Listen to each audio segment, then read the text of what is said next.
Father Fox's penny rhymes, and it's full of the most wonderful little nursery rhyme type rhymes, but they are all illustrated and they've got fantastic illustrations. This one here, for example, was one of my favourites. You can see it's a bit like a comic strip, and the actual rhyme that goes with it says, Mr. Lister sassed his sister, married his wife because he couldn't resist her.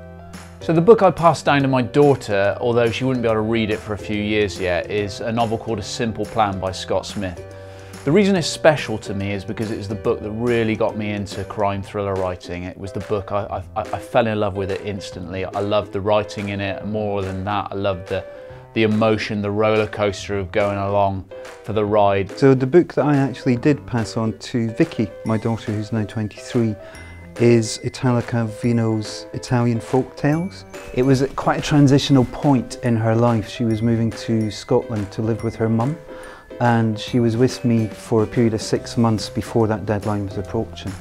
And so what we did is we read one of the folk tales every night, and it really served as a transitional thing, both to mark the time and also to beguile and to pass the time. The book I'd pass on to my children, I have just finished reading to my 6-year-old son. It's The Magic Faraway Tree by Enid Blyton.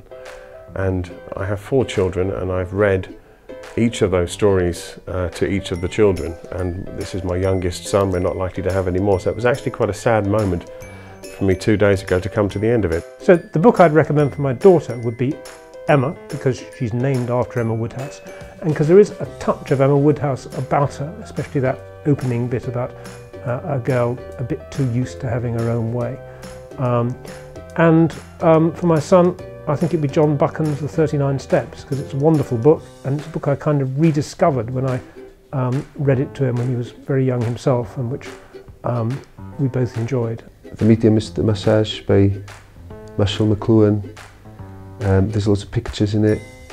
They could get into the pictures when they're really young and maybe grow up with a book and gradually get into more of the profound messages. The book I'd like most to pass on to my sons is The Alchemist by Paulo Coelho. This one had such an impact on my life.